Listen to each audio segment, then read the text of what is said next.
ฝนตกทางใดก็เนี่ยอย่างบัดได้ก็ฟังเทศฟังธรรมอันที่ฝนตกมาให้บดีหรือยังบัดตกเตื้อทำการทำงานกันไปตัวเอง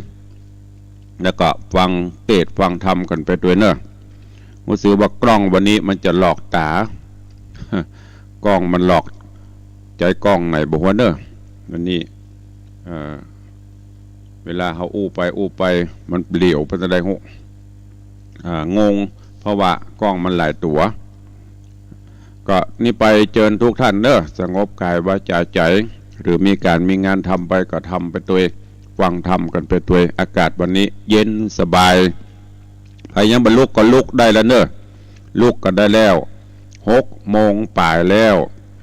แสงเงินแสงทองก็จะเริ่มขึ้น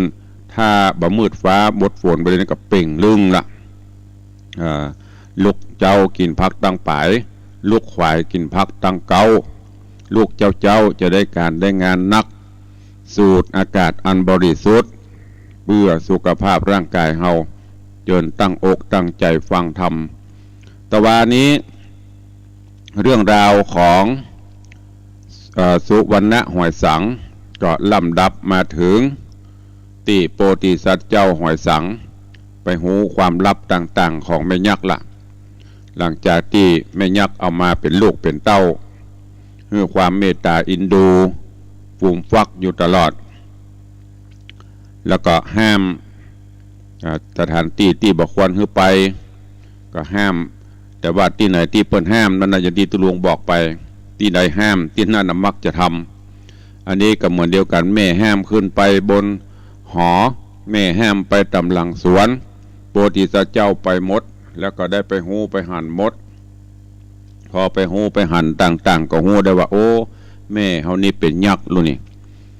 แล้วก็ประกอบไปด้วยไปหั่นใส่ของวิเศษว่าจะเป็นชุดเงาะบอกว่าจะเป็นเกือกวิเศษดาบสลีกันใจได้หูได้หั่นปะโตกปะเสียงแล้วก็แม่ก็ได้มาหู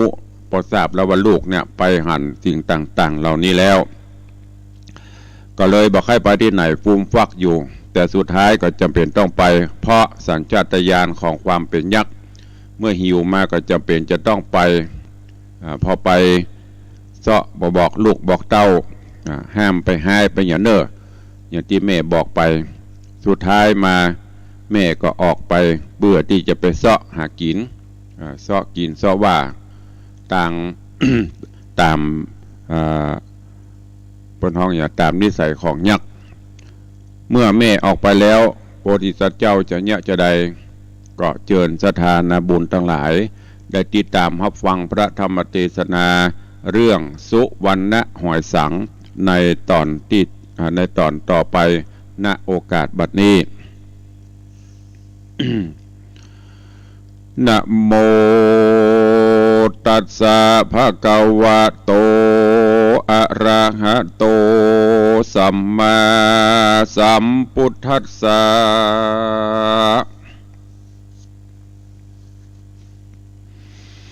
สัทธโวฟังลาโสตุจนะสัพพุริสะตังหลาย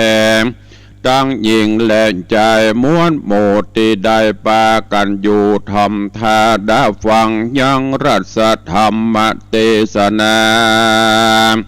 สุวรรณหอยสังลำดับมาแถมแล้วเนื้อเจ้าขอเชิญศรัทธาตั้งหลายหนุ่มเฒ่าจูงตั้งจิตใจเราทำท่าและดาฟังต่อไป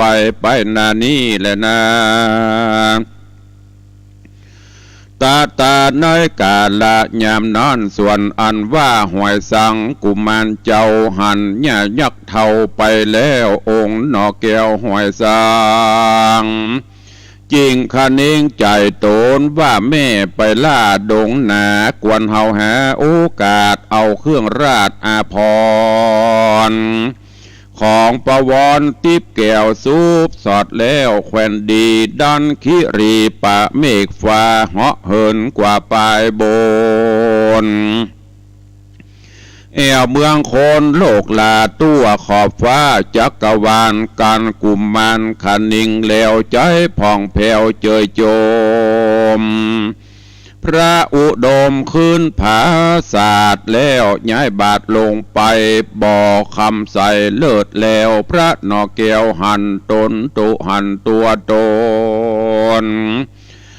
เป็นคำตั้งบวนไปเสียงใสเลี่ยนเกลียงมีวันแล้วก็ผ่านจากบ่อเข้าไปล่อสวมยังวิรังกะหูบเงาะโดยความอันเหมาะเร็วไว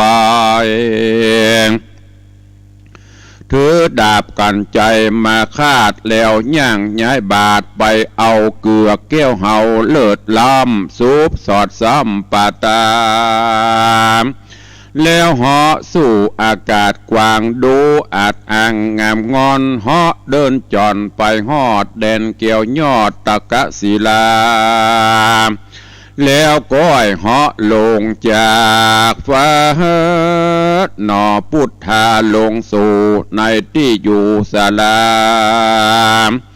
ที่กงกาฝั่งน้ำเปื่อจำจอดจำเอาแห่งก็มีแลตะตาน้อยกาละนอนบ่ปอนานยักเย็นมันญาเท่าใดปีกเข้าห่อใจถามหาสายใจลูกเต่าอยู่เขตเต้าดังต่างใดฝูงนั่งในบ่าวใจย่อมือไหววันตาว่าเสาะหาตามจ้องพับแห่งห้องห่อใจและออกไปต่างนอกได้ปีกปอกลายโหนบ่ปะโตนองค์คำแย่ยักฟังกำบอกมันรีบออกเสาะหาภาพติสาสลอกวันตกออกไตเหนือแล้วขึ้นเมื่อบนภาษาดปะบหันเจ้าราชบุตราร้องเรียกหาเจียวเจียวบ่หันแล้วต่างใดพับห่อใจเขตห้องบ่มีเสียงตองตานบอกแม่เต้าออกยักขามฟังไปหาเครื่องติบเตศของวิเศษตั้งมวลในห้องบนภาษาดป้อยนิราชหายสูญจริงหูเก้างุนลูกเต่าว่าลูกนี่ลูกเจ้านี่ไปยักมีใจคว่ำเขือกเหยาวเยือกไปมาสิเนงหาฮักยิ่งเคาะของคิงหัวใจจริงเหาะไปบนอากาศเสาะหาราชบุตรดันตีศาลาฝั่งน้ำข้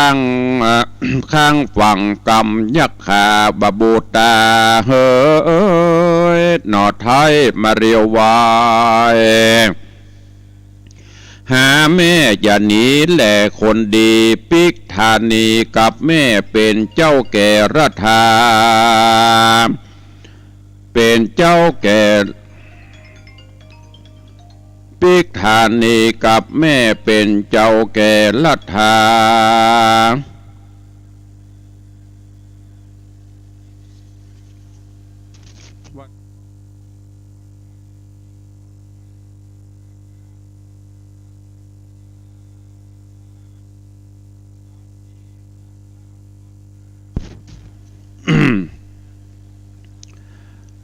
แดนปีตาโตนป้อรีบสร้างก่อกินเมืองธาราตะตาน้อยกาละนันมหาสัจเจ้าไว้ยักเท่ายักขาว่าอมมาตา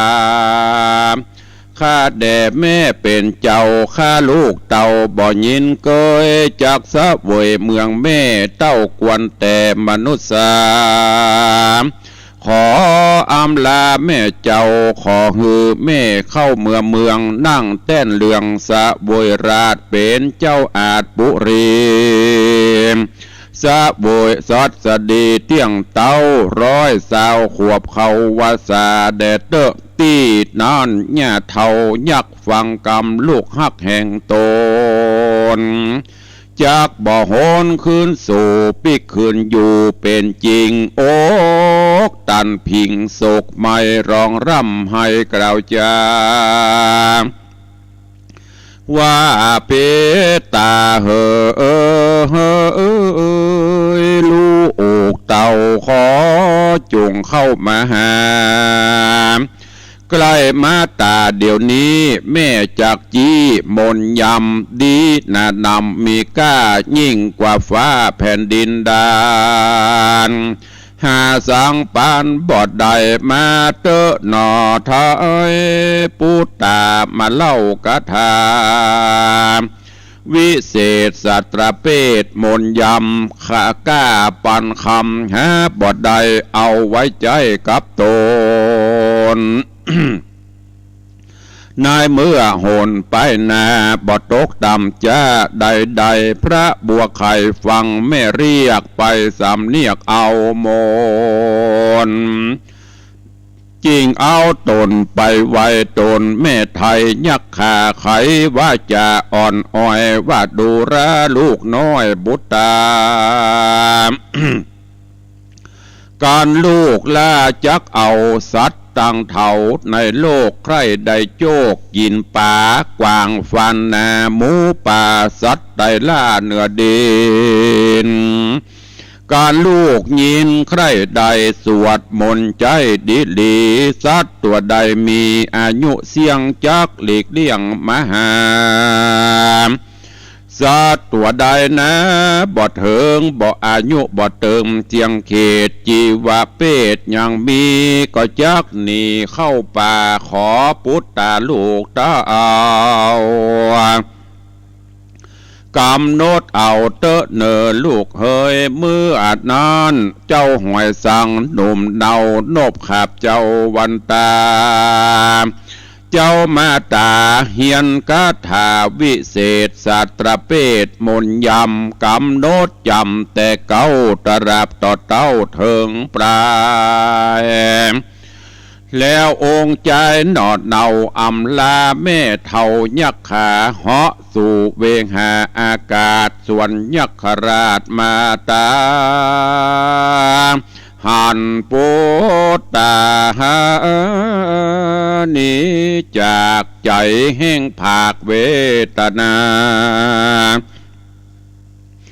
มีน้ำตาหลังย้อยตุกโศกห้อยหิวใจกัดอกใจกั้งแก้นอกตีบแน่นตันพิงบ่ตวงบ่ติงหิวหอดลวดตายตอดอะไรขันแห่ใบประเภทตายเสียงเขตจีวังเอาตนไปเกิดในเทวโลกก็มีวันนั้นแลโจตะโกโห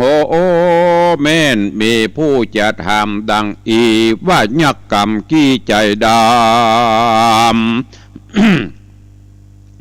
ใจอาธรรมมักบาปมักอาคำราปราวีสัตโลกีโลกตายปล่อยว่าใดไปเกิดบนจันเลิศเทวโลกาเพราะบุญสั่งเจอว่าอันแม่นมีผู้มาทำดังอีเปิงก่าวจี้ไข่ปานว่ายักใจมันเพศกระในกาละเมื่อจักมอละนามีเมตตาจิตคุณนายังองค์มหาสัจเจ้านับเนื่องเขาพรหมวิหารมีใจบานบ่เศร้าตายละคาบเน่ายักขาจริงเอาอัตตาไปเกิดในกำเนิดปลายบนเพราะใจตนผ่องแผ้วกับนอแก้วโปธานั่นแลตาโปธิสัตโตมือเอื้อนานโปธิสัตว์เจ้ากืดหนอดเนาห่วยสั่งก็กาพันสานบน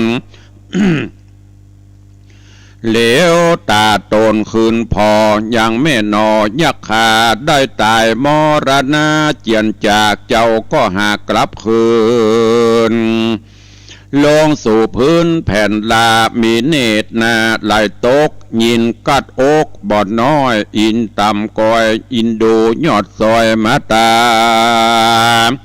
แม้นเป็นยักษ์ขาพงเผาก็หากเต้ามีกุลได้จุดหนุนไฟเอือตุกย่างเกลือตัวเฮา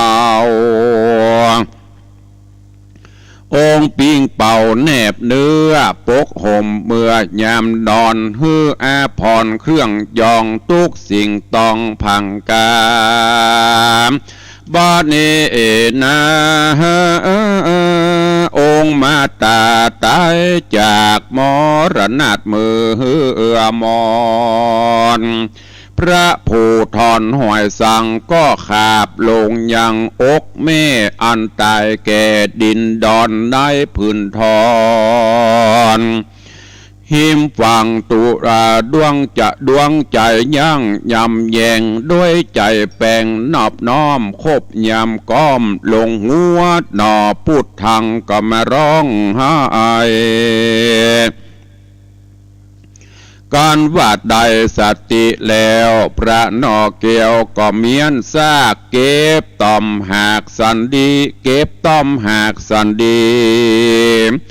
แล้วอันจุลีจุดใต้จิเผาไม่กะยากะดำชาปนกิจเรียบร้อยพระนอนน้อยหอยสางก็เก็บเอายังกระดูกฝังที่ถูกเปิงกวนย่อมือตนน้อมใบดูกเมตไทยยะขาแล้วอามลาจากหานหอพายดันเวหาตอดสายตาโลงสู่ไหนที่อยู่เมืองคนพอลงบนฟากฟ้าหันโลกลามีเมืองงามรุ่งเรืองบ่อเศร้าองค์นอเจ้าเล่งหันหะเล่งไปหันแสงใสประเทศในคงเขตปราณสีเจ้าก็มีใจใครอยู่จริงลงสู่แดนไพรแล้วเตียวในเขตบ้านในเขตยานคามังปัจจันตังบ้านนอกแดนดาวขอกจนบทอัน อันกำหนดเป็นเขตในตองเตศปราณสี กับหนอบุญมีกับหนอบุญมีไปสู่เพื่อขออยู่เกหาแห่งปอดนานายบ้านจ่าปากตานวอนขอนายบ้านป้อฟังกำจาเปจารณาดูรูปร่างมันสั่งมาจางพิษพวนบ่เหมือนคนในโลกหน้าโกกโวกหลังโกแข้งขาหัวพิษแผกตัวมันแปลกนำนามิบ่โสภาสักน้อยดังผีก้อยตามมอยอยู่ดงดอยในป่าเปิงเรียกว่าไอ้เงาะเหมือนจักเมาะจักเปิงในบ้านทามเถิงที่อยู่ว่าเป็นลูกปู่แง่สั่งเมืองจากที่ใดมานีเจาะเจ้ากล่าวจี้ไขจา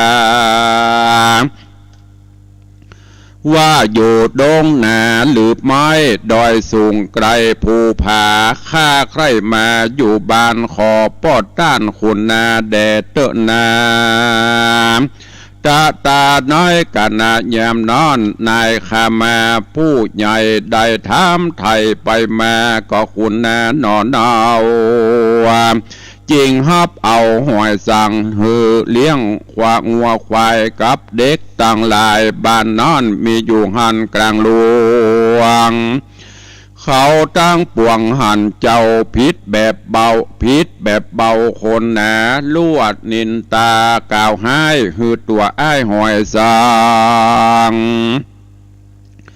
ว่าเฮาตั้งหลายเฮ้ยจวนเอาเลยผีบ้าป่าอันดันกว่าลงมาจากผู้ผ่าปูดอยมาล่องกอยหมากรุกฮือสนุกสุขเสริญหากินเงินก็ได้ สกาได้แถมนาฝูงเด็กขาปากปองจะเรียกร้องหอยสางว่าอ้ายตุนังเงาะป่าทุกผู้ว่าสันเดียวจะหยอกเตียวนอนเนาว่าอ้ายเงาะเจ้าเฮยมาเร็วเว้ยเล่นตอบมากรุกล่อสกาว่าได้หาเงาะป่าแล้วเจ้าก็กว่าไปไวฟังเล่นไปบ่จะขันต่อตาเอาใจ บ่มีไผ่แปะเงาะใดเล่นกันใส่ทุกวันองค์จอมทันบอกการเข้าพันยันฝีมือองค์บุญหรือหวยสั่งก็มีวันนั้นเล่นนาจาตกาสุวรรณจากะอันอาจารย์ยกมาออกกล่าวจีบอกใครจะ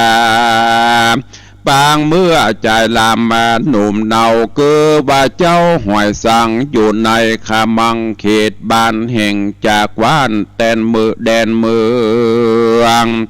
องค์บนเรืองหนุ่มเนาหากได้เข้าอาสะไหลเป็นผู้ไปอยู่ฟ้าเลี้ยงควายเจ้านายตนกับฝูงคนหนุ่มเท่าเด็กขาเล่าต่างลายไปแลมควายปางย่างอันเขาตั้งเป็นปางโหนดงกลางป่าไม้คอสุจนะนายมวนหมู่อันสู่อารามจูงแปงใจบานมันเตียงแล้วตั้งโสดาเงียงดาฟังกำหนดจำไว้ในใจอย่าฮือได้ล่าลงไหลโอดฟังไปจะใจเตียงจักได้เถิงทองหูยังกองวิเศษเก้าเงาเหตุกองบุญหูเก่างูนรากตนตราโปนทรงสารเขาสุนิปานเวียงเกี่ยวบ่ยาจ้าและนาเมื่อนานองค์ตัทาเจ้ากล่าวว่าภิกขเวทดูราภิกขุตั้งหลายตนทะรงสินใสวิโรธเจื้อเงาโคตรอรหันตาจงฟังกะถาหลวงแล้วเมื่อปิ่นแก้วลาจาเมืองปาลานะสีปจาบดีสะบวยราชกิตติอาจลือจามหาโภคาจำเลินยิ่งโดยทรัพย์สิ่งสมบัติสลีสวัสดิ์เที่ยงเต้าโยธาเจ้าหลวงลายเสนาในบ่อน้อยนับอ่านร้อยอโคเป็นที่กัวขญาตแห่งอริราชศัตรูยศเฟื่องฟูตัวลาไตลุ่มฟ้าพระสุธาองค์ราชาหนอเต้ามีลูกเต้าเป็นยิงหูบองค์คิงเลิศล้วนลักษณะทวนงามงอนสีขาวป้อนยิ่งแยมสองไฟแก้มบัวไข่สองตาไหลจะจรเส้นผมอ่อนคำสายมโนในอ่อนนอมห้างขิงก้อมยำแยงหิมปากแดงเรืองโรดมีเจตนางโสดเป็นตราส่วนองค์เจตหาคน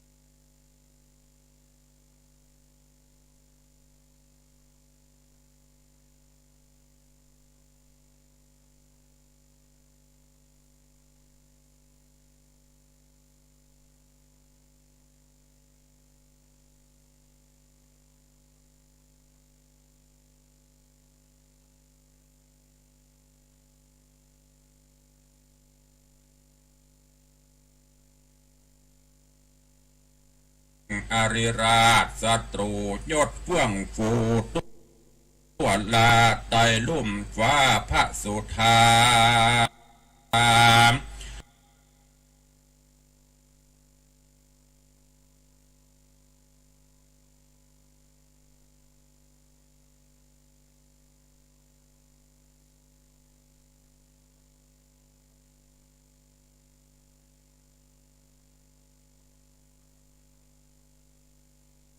องค์ราชาหนอ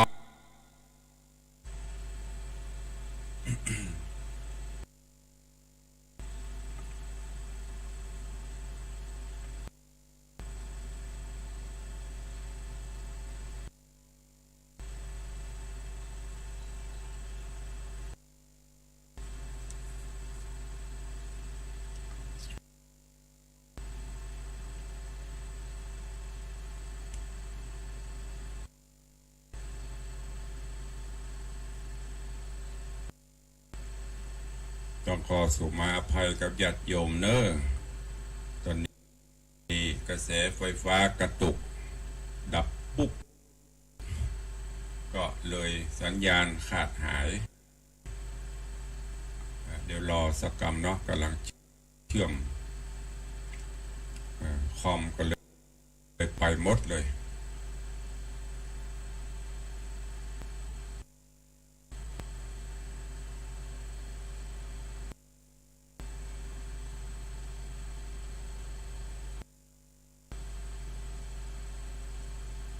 สัญญาณกระตุกสัญญาณไฟฟ้าไปหมดเลย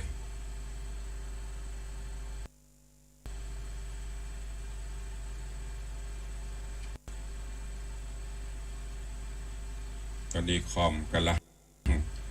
รีเซ็ตใหม่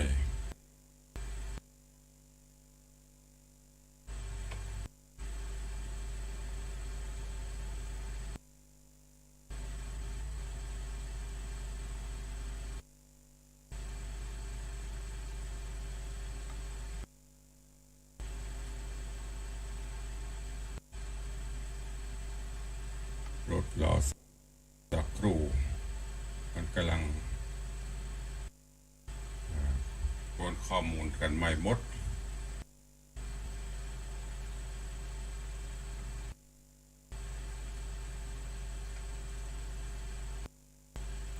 จะลองเชื่อมสัญญาณออกไปทางโน้ตบุ๊กอันเนอร์เพราะว่าคอมอีกเครื่องหนึ่งไฟดับกระแสไฟขัดข้องคอมก็เลยไปหมด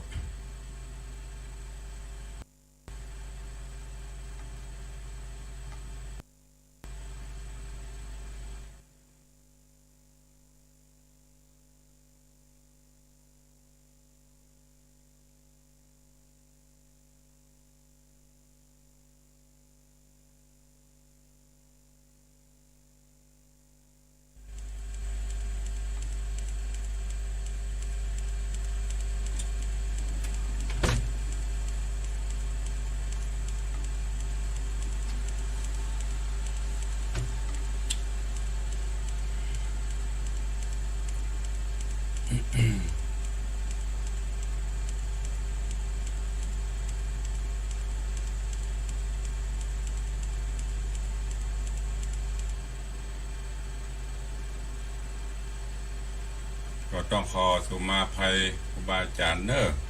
ตอนนี้กระแสไฟจู่ๆมันก็ปุ๊บไปเลยตอนนี้คอมก็ต้องไปเปิดใหม่หมดเลยเดี๋ยวรอการเชื่อมสัญญาณต่างสถานีครับ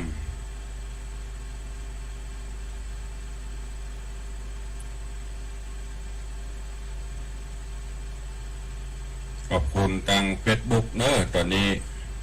ญาติธรรมเข้ามากันหลวงหลายทาง Facebook ส่วนทางคอมพิวเตอร์ทางห้องส่งสถานีอาจารย์ผู้ว่าสัญญาณสถานีวิทยุออกก่อนตอนนี้ผู้ซื้อว่าเครื่องส่งกำลังรีสตาร์ทเครื่องใหม่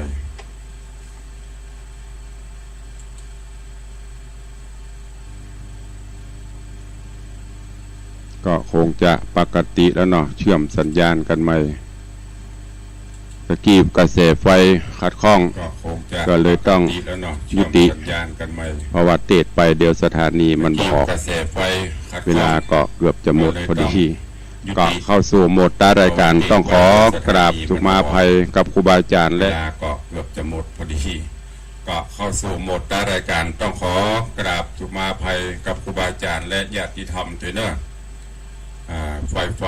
ฟ้าอยู่ๆมันก็ดับปุ๊บไปเลยดับปุ๊บเดียวแล้วก็ออกมากว่ามันจะออกมาคอมก็ต้องเปิดใหม่หมดสัญญาณเชื่อมก็ต้องเชื่อมใหม่หมดตอนนี้ก็คงจะเข้าสู่ภาวะปกติละท่านผอ.แจ้งมาปกติแล้วครับก็ขอบคุณทุกท่านตัวเองเรื่องราวของสุวรรณหอยสังตอนนี้หอยสังได้หนีจากแม่ยักษ์ หนีจากแม่ยักษ์ไปแม่ยักษ์ก็ตัวไปจนไปพบไปปะกันห้องหอยสังลงมาแล้วก็สอนคาถา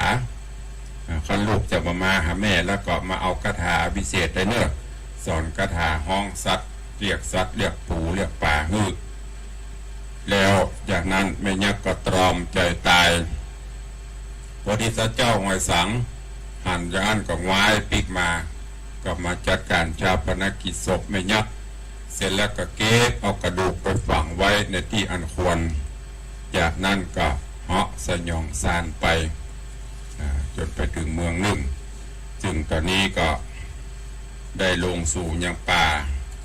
สู่ป่าก็ไปพบไปปะใส่อันละอ่อนเลี้ยงงัวเลี้ยงควายกัน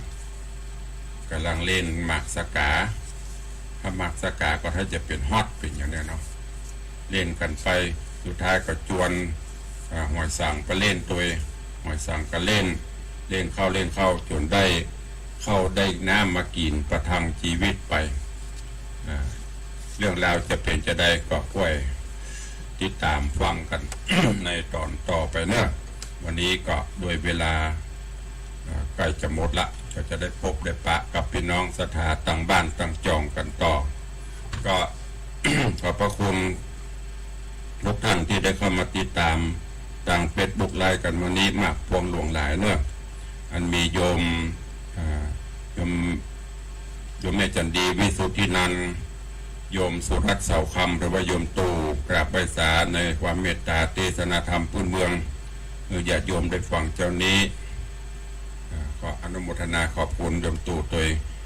โยมแม่ประณีพยาไคหัพลสาธุเจริญปอนท่านนายกเจริญคำยามาเนอะกราบไหว้สาท่านพระครูสาธุเจริญปอนแล้วก็โยมพลอย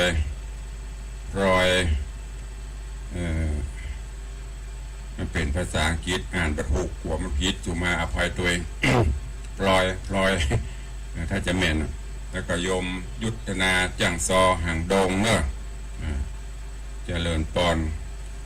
กุโยมอัญชลีคำกิติสาธุเจ้าเจริญปอนเนอะนี่เป็น FC แฟนรายการที่เข้ามาติดตามรับชมรับฟังกันก็ขอเจริญพรประชาสัมพันธ์ข่าวสารงานบุญกุศลให้ญาติธรรมเนอะถึงแม้จะมีเวลาอยู่ก็ประชาสัมพันธ์กันไปถึงวันเชิญชวนร่วมทำบุญงานประเพณีส่งน้ำพระธาตุประเพณีใส่ขันดอก108ที่วัดวังสิงห์คำเนอะกำหนดการวันที่26 27 28เดือนมิถุนายนคือเดือนหน้าเนอะเชิญชวนทุกท่านร่วมใส่ขันดอกร่วมถวายทานต้นเงินเพื่อสมทบในการสร้างห้องปลดทุกข์ที่กำลังดำเนินการก่อสร้างนี้ขอบคุณสายบุญเนอะสายบุญสายใต้อันมีบ้านโยมแม่ประณีพยัคฆ์ไคหพลก็ได้ตั้งต้นปัจจัยไว้ญาติธรรมแถวตังหนองแต้นตังแสงสว่างตังลองทานต้องฝ่ายหมู่นี้ใกล้ๆฮะเนอะก็ไปหอมบ้านแม่ประณีหน้าโรงพยาบาลสันปะตองฮะเนอะใกล้ๆโรงพยาบาลสันปะตองโซนตังสันทรายก็ไปที่บ้านโยมตู่ตำนักเจ้าปี่บ้านโยมตู่วิเวกวรรณาราม ตำบ้านลิงมื่นก็ดีตำบ้านแม่แกดก็ดีป่าไผ่ก็ดีตังวิเวกก็ดีตังอย่างก็แถวๆใกล้ๆตำบ้านวิเวกนั่นนะหนองอุโบสถก็ไปให้ไปหอมก็ได้เนอะตังดอยแต้นพระผาหลวงใกล้ๆแถวนั้นก็ไปหอมที่บ้านของโยมจรัญสุธาตังสันกระแปงก็บ้านแม่จินดาบ่อสร้างไปให้ไปหอมก็ได้ตังเจดีย์แม่ครัวตังแม่แฝกตังหนองไหวมื้อนี้ก็หอมก็ได้ที่วัดเจดีย์แม่ครัวไปฝากไตที่หลวงพ่อท่านพระครูปันไดเนอะหรือที่แม่โยมแม่จันดีวิสุทธินันท์ก็ไปให้ไปหอมกันที่หันแล้วเพิ่นจะได้รวบรวมมาทุกสายก็จะมาเปาะมาหอมหลั่งไหลกันมาในวันที่26 27 28ในวันประเพณีแส่ขันดอกส่งน้ำพระธาตุเนอะน้ำเอิญเชิญชวนทุกท่านบ้านไหนที่มีกุศลเจตนาจะเป็นสะพานบุญจะตั้งต้นตั้งอย่างที่บ้านก็ส่งและจื้อส่งมาบอกตุลุงเนอะก็จะได้ประชาสัมพันธ์โอ้อีแม่จะตั้งต้นที่บ้านเนอะตุลุงใครจะมาห้อมอีแม่ก็มาบอกมาตุลุงก็จะได้ประกาศเพื่อเปิ้นมาได้ก็จะไปให้ไปห้อมกันตะวันนี้ขอบคุณอนุโมทนาบุญกับคุณโยมทวีวัฒน์มณีโชติคุณโยมพัทรประภาพัทระกับอเนกพัทระพรคุณโยมหัสยามณีโชติ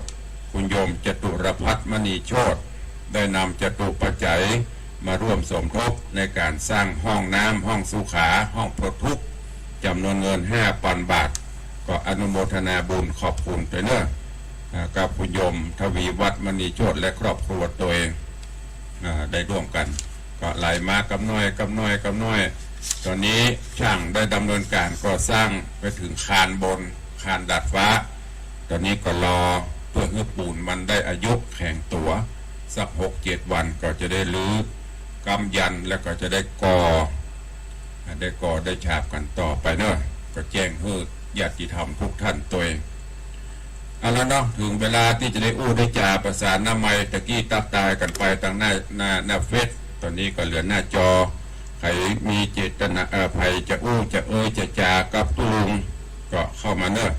0817836540ก็เข้ามาก็ได้บอกว่าแม่สุภลักษณ์ปินตาเสนมีอันยังกะฮับฟังสถานีบ่ได้กับพยาบุตะกี้ตุลุงกำลังเตะเปิ้นโทรเข้ามาตุลุงจะเป็นต้องหยุดเพราะไปหยุดกับโทรศัพท์มันดังแม่สุภลักษณ์ปินตาเสนฮับตะกี้เปิ้นโทรเข้ามามีอย่างหัวเนอะโทรเข้ามาใหม่ตอนนี้เปิดสายละฮับได้เจริญปอนแม่บุญปันฮัลโหลโอ้หายไปไหนครับเอาเข้ามาใหม่เนอะสายหลุด0817836540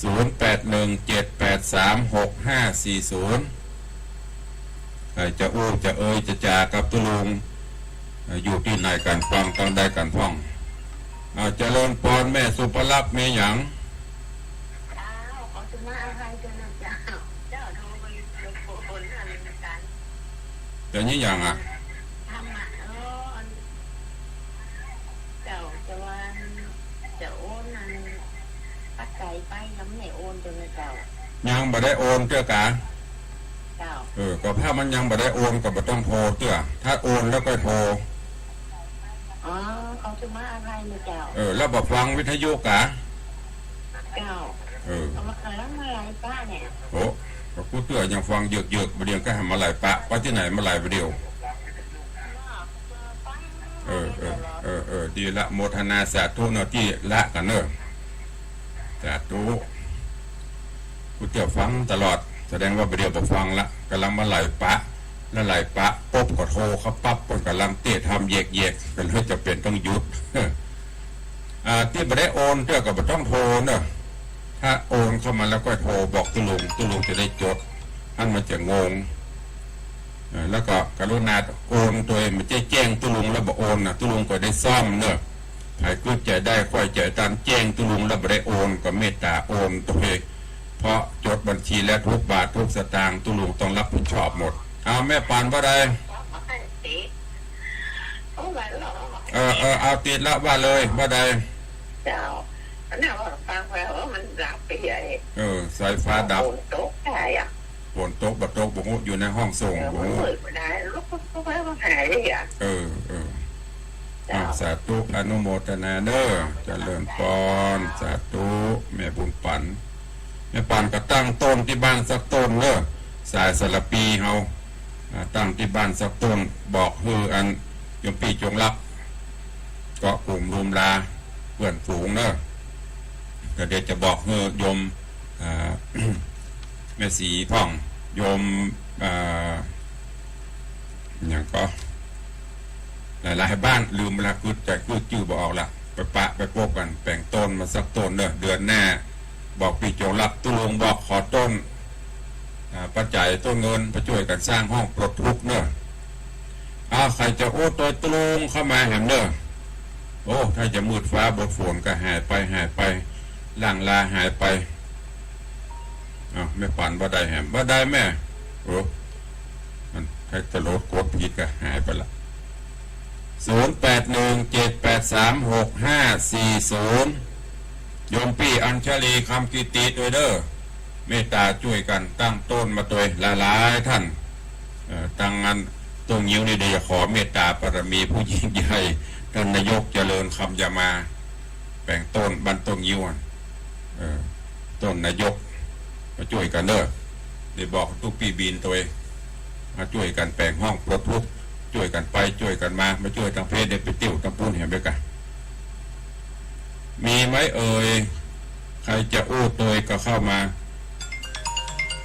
มอนจันคำว่าจะได้จันคำฮัลโหลโอ้ฝนตกเจ้าใช้ดับจำนวนตั้งแต่มา4 โมงอ่ะเจ้าเราจะเก็บฝนตกว่าสเก็ตบุญนักบางสีคำนี่ดักปิ้งเลยปีได้ฮะพอในกล้องมีดักปิ้งอยู่มืดครึ้มแต่ไม่ตกนี่มันกำลังเตะไปแต่ไปปุ๊บดับไปหมดเอาเดี๋ยวจะมารีเทศใหม่เอาสาธุขอบคุณแม่มอนเด้อเจริญพรแม่มอนจันคำแจ้งมาว่าดอยสะเก็ดฝนตกแต่ว่าตี 4ละไฟฟ้าดับมืดตึกนอนกุ้มกับลุงมาอุ้ยเด้อฝนตกรับสบายแต่ตุลุงไม่ได้หลับเพราะต้องดำเนินรายการจัดมุญาติโยมศรัทธาเหลือเวลาอีก4 นาทีเปิดโอกาสให้อู้มีใครอู้อย่าไปมาอู้ใกล้จะหมดเวลานะเดี๋ยวมันติดพันแล้วมันไปเบียดเวลาของเปิดเนอะใครจะอู้ในช่วงนี้อู้ได้ใครจะเมตตาตั้งต้นเงินต้นทองมาตอดถวายเดือนหน้าพวกกันเนอะแถมเดือนปลายตั้งได้แต่ได้ก็จำมันเตอะสุดแล้วแต่บุญบารมีของไปของมันเจ๊แข่งกันแปลงมาหรือแล้วก็ตุลงจะได้ประกาศใกล้บ้านไผ่เปิ่นจะได้ไปห้อยไปหอมตัวเป็นสายบุญเป็นสะพานบุญเนอะบ้านโยมแม่จันดีกันนั้นได้2 ล้านปลายละเจริญพรนมัสการเจ้าว่าได้อันให้ไปที่36เนี่ยวันแรกเจ้าวันแรกจองไว้เนี่ยวันแรกดีอู้กับท่านพระครูไว้ละบอกท่านพระครูนะอันแปลงต้นว่าท่านได้อย่าแปลงอันประกาศเข้าไปเรื่อยๆครับไปหอมกันเรื่อยๆเจ้าอันถ้าวันจะมากะแห่แวดกาดจะดีแม่ครัวให้กำเนอะเจ้าแปลงต้นแห่ชิงมงแวดในกาดท่านโคตรได้นักอยู่บนโต๊ะก็เจดีมันตกเจ้าแต่เจ้ามืดอยู่เจ้ามันมืดนะนี่ก็มืดแต่ดอยสะเก็ดสกับแปลงตกแม่มอนจันคำว่าดอยสะเก็ดตกตั้งแต่ ตี 4แล้วมืดตึ๊ดตื้อนะที่บ้านพี่นานล่ากับนันบรซิลกับตกทำบ้านหอนี่ก็ให้กำลังมาอยู่มันกำลังเตียวตางอยู่บุกกำลังมาเจ้ากำลังมามีเหมือนนักกี่ข้อหน้าเพราะงานมันโตก็รับเนาะเพราะนั้นได้กันรับแต่ตุ๊จะเลินปอนนะแม่เนอฝากขอบคุณหลวงพ่อพระครูตัวสาธุขอบคุณโยมแม่จันดีวิสุทธินันท์ขอบคุณหลวงพ่อพระครูวัดเจดีย์แม่ครัวตัวเด้อมหาบุญกุศลปังใหญ่เปิ้นกับแปลงนะของเปิ้นนะ วัดเจดีย์แม่ครัวเพิ่นกับแปลงห้องปลดทุกข์แต่นั้นเปิดโฆษณาต่างเว็บของเฮาในต่างสถานีของเปิ้นกับแปลงแต่ปลดหลวงพ่อก็มีเจตนามีจิตมีใจช่วยของเฮาเพราะของเปิ้นกับหอมไปแปลงไปก็เกือบเสียไปประมาณ 50% ละเป็นห้องปลดทุกข์เหมือนกันใครจะอู้ตัวตุลุงเข้ามาเหลือแหมซักสายได้อยู่ฟังคนใดก็ฟังแต่ป้อมบะโทตุลุง ก็ลองกดเหตุกรรมก่อนเนาะเป็นมังกรมงคลเมื่อใดก็ญาติธรรมหน้าเก่าหน้าเดิมนะเพิ่นเป็น FC เป็นแฟนพันธุ์แท้คือกำลังใจตุลุงจะได้หูตัวบ้านอื่นบ้านไก่ที่รับสัญญาณได้ก็โทรมาพ้องเด้อจะแจ้งกับฟังอย่างเดียวอย่างที่ลุงบอกนั่นน่ะจะได้หูว่าโอ้สัญญาณไปถึงบ้านตุ้นลูกถ้าสัญญาณไปบ่ถึงจะได้แก้ไขตัวเองต้องมีไผเนาะดักปิ้งมีก็ถ้ามีก็โทรมามีทุลุงก็จะลาเนอะเดี๋ยวเวลา2 นาทีบูจะอย่างอู้ละพออู้ไปกะกี้ก็สรุปทำทั้งหมดละขอรวดล่ำลากันเตือนเนาะบุญรักษาอยู่ดีมีสุขเหมือนกันจุผู้จุคนจุตนจุองเนอะวันนี้ฟ้าฝนถ้าจะตกหลายที่หลายตังเฮ็ดทอบก็กำลังจะออกก็ต้องจะลากระโทละก็เพิ่นบอกให้โทรก็บ่โทรเนาะไม่เซ่หวดอีจ้ะว่าได้ไผเจ้าเพศตกจากเจ้าไผที่ไหนจะโลกเข้ามาเพียเพศตกที่ไหนก็บ่ฮู้จังกระแปลงเจ้าบ้านหยังบ้านใหม่ลงมาเองรับนวลน่ะฝนตกเฮ็ดออกดูต่างเก็บเฮ็ดเด้อเจ้าถ้าได้เฮ็ดนักก็ส่งมาให้ตุลุงพุ่นเด้อเจ้าสาธุเจริญพรมีแฮมก็ตุลุงจะดาแล้วนะมีก็ถ้ามีจะได้รำได้ลากันเด้ออยู่ดีมีสุขอายุมั่นขวัญยืนมีโจกมีใจยิ้มมากล้าขึ้นเดินต่างไปแห่งหนตำบลใดก็ขอเงื่อได้แกล้วกราดปลอดภัยจากอุบัติเหตุเพศภัยเนอขอคุณพระพุทธคุณพระธรรมคุณพระสงฆ์ปกครองครูบาอาจารย์ท่านเจ้าก็ออกไม่ออกสถานะบุญกุศลเนอจัตตาโลธรรมาวัฏฏติอายุวันโนสุขังปะลัง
ทางท่องเที่ยวรวมถึงมีกิจกรรมการรวมตัวทั้งผู้ปกครองและนักเรียนก่อนเปิดภาคเรียนหากไม่ได้มีการป้องกันตนเองอย่างเต็มที่ตามมาตรการอาจทำให้มีการติดเชื้อและแพร่เชื้อระหว่างกันได้โดยไม่รู้ตัวดังนั้นตามปกติขอให้ผู้ปกครองนักเรียนครูและบุคลากรทางการศึกษาประเมินความเสี่ยงของตนเองก่อนกรณีมีความเสี่ยงหรือมีอาการป่วยให้ตรวจ ATK ทันทีหากผลตรวจเป็นบวกหรือติดเชื้อจะได้เข้ารับการรักษาต่อไปพร้อมย้ำว่าไม่มีมาตรการบังคับตรวจ ATK ก่อนเข้าเรียนและไม่ได้กำหนดให้ต้องตรวจเป็นประจำทุก 3-5 วันหรือทุกสัปดาห์แต่ขอให้ตรวจเมื่อมีความเสี่ยงหรือมีอาการส่วนมาตรการป้องกันการติดเชื้อให้ยึดตาม6มาตรการหลัก